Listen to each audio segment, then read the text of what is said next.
How's it going, everybody? This is Rice Bonds, Montana to Young, and it's been a while since I've put up a video. Just been really busy with a lot of things, but it's Friday, November 5th, and I figured I would take a little bit of time away from work to finally dig into a package that I've been kind of waiting to open all week. Things have slowed down for me in terms of the 1990s Barry Bonds collecting front. It's just that I've been knocking off so many huge cards that it's gonna be a long wait, I think, between each major card that's gonna come subsequently. But for whatever reason, when it rains, it pours, and in the last week or so, I've just absolutely crushed my want list, and two cards off the top five have come in, or will come in, and then one card off my top 20 or 25 most wanted bonds cards will also be coming in. This is the first card that's come into the three. It came in earlier in the week. I just haven't found the time to open it up, but I figured I'd do it on camera with you guys here now, so you can sort of experience the excitement that I have been experiencing, sort of picking up this stuff. And as you can imagine, having this sort of sitting there in your room but not being able to open it has been kind of trying and tough. But on the other hand, I've been so busy. It's easier when you're really busy not to think about some of the other stuff. That's sort of a luxury. The way that I came upon this card is really unique compared to the way I came upon this other monster card that'll be coming in a couple of days. These are both absolute monsters in the hobby. They're both, like I said, top five cards on my want list. And this one came via kind of an interesting story. So, somebody by the name of Richard C. came onto the 1990s Facebook group, sort of asking about this card, not really knowing much about it, but knowing that it might be worth a little bit of something. And of course, Bruce Tony, the huge chipper collector, he tagged me on that post. Within seconds, I was on there and talking to Richard about potentially buying the card from him. And since he knew very little about 1990s and especially late 1990s rare items from top players, it was going to be interesting to sort of figure out whether we could come up with a deal. He clearly had really no idea about what he had and how much it was going to be worth. And I figured that I would talk to him just sort of man to man and discuss some ideas and and give him some suggestions about how I think he should approach this sale. I told him that he should ask around and make sure that he feels comfortable with a range of prices before he goes ahead and makes the deal. But if I were the one advising him, just from my best knowledge, I told him that I'm a huge bonds collector, that of course there's a conflict of interest because I would want this to be on the low end of what's fair, but I also wanted to make sure that he was very happy with the deal and that he got a fair price for his cards. Part of the reason I didn't talk to any of my friends to sort of survey myself and sort of do what I recommended to him that he do was because I kind of wanted it to be sort of an organic conversation between collectors. We kind of got reached a sort of comfort level and trust with each other, sort of learned about each other's stories, and so I felt like I could just sort of deal with him, man to man, and not really worry about trying to extract the best deal. As long as I was taken care of and he was taken care of, I thought that this would be this would be a pretty successful deal. So we went back and forth for a little bit, and ultimately I said I thought that this card would be conservatively in the range of about maybe $600 to $1,000. I mentioned that you get two of the right collectors together going head to head. The number could end up much higher, and I sort of asked if he had any thoughts about it. He said, "You know what? I don't want to, I don't want to press you and pressure you too much and be too greedy. So I'll just take 900." I said, "How about 850?" He said, "Okay."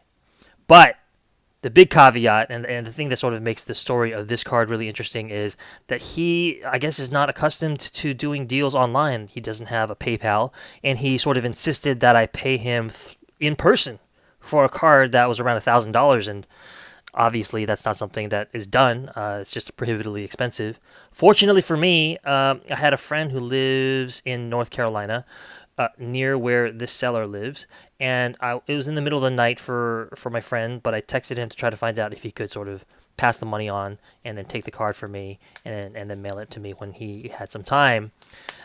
So we agreed on a price, but it was pending the fact that we had to figure out how to get the money over to the seller. And it was also pending the fact that the only picture we had from the Facebook group was a grainy picture, and I wasn't able to inspect condition. And I told them, obviously, condition and the condition the card is in is going to be kind of a major factor in what the valuation should be. But presuming the card is in reasonably good condition without any major defects, we had agreed on 850. So it's one of those things where, it's a gentleman's agreement. And since I wasn't able to send the money immediately, it wasn't as if I was able to consummate the deal, at least on my end, though I would have immediately sent the funds over if I could. Well, in the end, we went to bed and said we would figure out what to do the next day after I got to talk to my buddy in North Carolina to see if he'd be willing to do that for me. And he did get back to me and said, actually, Halloween weekend is not the best time for that, but he could do it in a couple of days. Meanwhile, you probably can guess how this story went. Some people had been messaging the seller and been offering, according to the seller, huge sums of money above what we had agreed on. And so when I talked to him the next morning, he said he was kind of heated because he felt that maybe I had shortchanged him or that he was going to get a super unfair deal. And I felt horrible because I thought, did I mislead this person who's new to the 90s? I would never want to do that. I've said all along, and I said before and I'll say again, I wanted to make sure that he was absolutely thrilled with this deal. So I said, if you want to cancel this deal, I would understand it. And if you want to start over, that would be fine. That's not something that is typically done. Usually when you agree on a price, that's the price. If I had agreed on this price, unless it was some egregiously low price, I don't think I would have gone back on it personally. But I also wanted to make sure that he was happy with the deal. So we got to talking, and he said he'd been receiving some offers in the range of $2,000, and he said, I just want to see whether you are above board here. So why don't you offer me a certain price, and I'll tell you whether it's okay. And so I told him, what, I was not trying to shortchange you. I really think it's in this range. I did speak to one friend after we agreed on the price to find out what he thought, and he actually thought I was way low. So I actually was feeling guilty that morning that maybe I misled him. And that made me more sort of open to trying to make sure that he got more money, even though we'd already agreed on another price. And so I said, what, you got $2,000, let me just offer you $2,000. That's significantly higher than I would have ever expected the card to go for, especially for a person who sort of discovered the card in a lot of cards he had bought. There's not a lot into the card. Obviously, it's kind of a find, kind of like finding found treasure.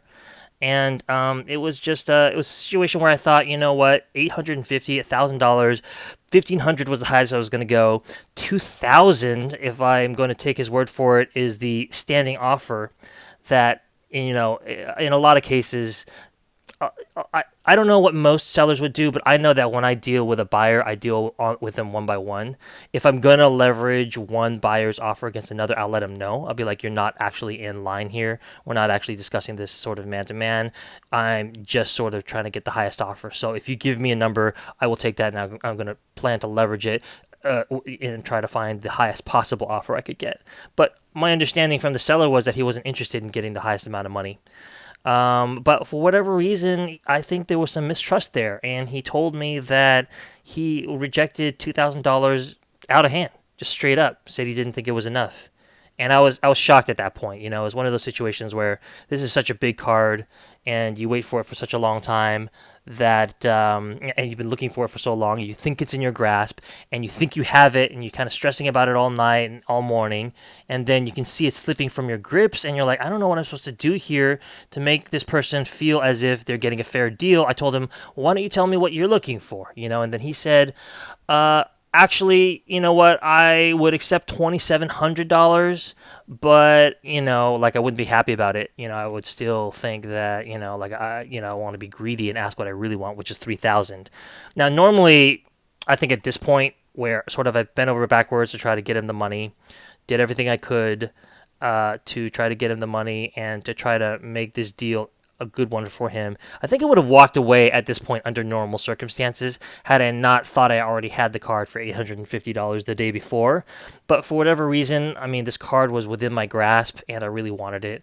And I still felt guilty that maybe I misled him. So I said, you know what? If 2700 is not going to make you happy, instead of saying let's meet in the middle between 2 and 2700, which is how these things normally go, I thought, you know what? I think he has my best interest in mind because I have his best interest in mind too. I don't want to shortchange him, so let me just, as a goodwill offer, say I'll give you 2900 and 27 instead of 2700. And he said, okay, which I was kind of surprised by. I thought he would say, no, you know what? I don't want to be greedy. 2700 is more than enough.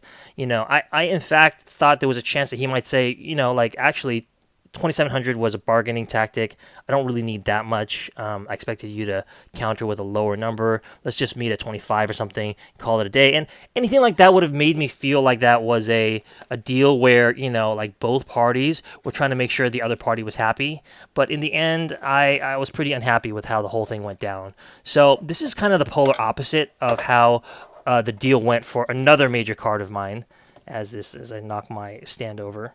This other card of mine that's going to be coming in later this week, the opposite thing happened. There were a bunch of sharks on eBay who tried to come in and undercut a deal that had already been made on eBay for this huge card. And the seller stood firm and instead of canceling my deal, honored it. And I didn't end up having to pay more than the amount that I paid for when I took the buy it now on eBay. This went the other direction, and now as I open this before you, I will sort of know in my heart whether I'm happy with this deal. I've been wanting this card for so long, but it's a more obscure card and not really considered one of the very, very top cards that sort of are respected across all sports, especially in basketball. So I think I overpaid severely for this card. I think reasonable minds can disagree, like maybe the range is quite wide. I think I would have just felt better if the seller had worked with me and sort of made sure that I was okay with the deal. I even approached him afterwards and told him that, like I wasn't too, I had a sick feeling in my stomach afterwards because I felt like I was worried about whether he was taken care of, but he never really worried about me. I know that this is not the normal course of negotiations, but I really thought I had kind of a rapport with him that we were sort of look out for each other. He was new to the genre. I was obviously not new. I consider myself, pretty knowledgeable now about the genre. So I don't know. This was one of the weirdest negotiations I've ever been a part of. And in the end, we still couldn't get the money over to him because my friend couldn't do it immediately. He, for some reason, wanted the money really fast, but he also didn't want it via PayPal. I had to sign up for Venmo, then I had to sign up for a business account, then I had to do this and that. I mean, it was really bending over backwards for this, and it must be an amazing card for somebody to go through that much effort, to get a card. And it is, and I hope that when I look at it for the first time with you guys, that it's going to, really make me feel like all of that was worth it. And maybe it is, maybe it isn't, I don't know. I may as well just talk about the backdrop right now. So this is a card from Bowman's Best. I'm not a big fan of the product in general of any of the years. I just think it's generally pretty ugly. Even the high-end cards like this one over here, which is the mirror image inverted, very, very rare. There's a lot of greening. This is the atomic refractor version of this card. And I was told by my friend Nate, a major bonds collector, that these cards were green out of the packet. Out of the pack back in the day when it was first released, maybe because atomic matter is radioactive and green. I'm not really sure why. This is from 1997. That's from 1997 as well. This is I think what is this? The preview refractor. Yeah, this is the atomic preview. So it's not as valuable as the pack released one. But, the shine pattern is still pretty cool and sort of recalls the shine pattern of 1997 Finest, the gold embossed, deckled-edged die-cut refractors have a very similar shine pattern. This is 96. I think both this card and that card were given to me by Nate one time when we met up, so that was really cool. but I'm just not a huge fan of the product. And I never really went and chased any other refractors. This is the only one that sort of stuck out in my mind. But the if I could have one card and one card only from all of Bowman's Best of Barry Bonds, it would be the card here. And I've actually had a sort of a differing opinion about whether this card should be in the top five of your want list, just because these mirror image cards feature another player. Feature another player.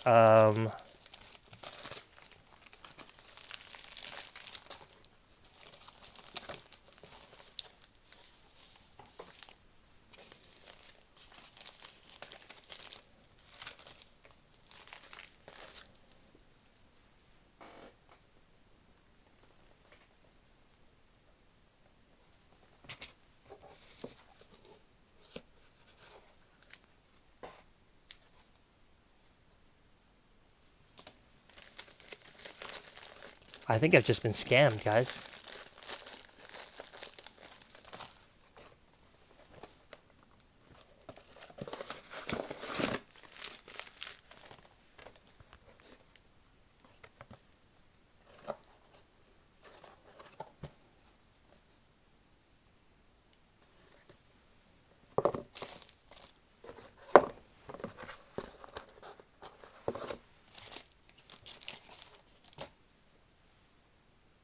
All right, I'm gonna go on the group now and complain right now.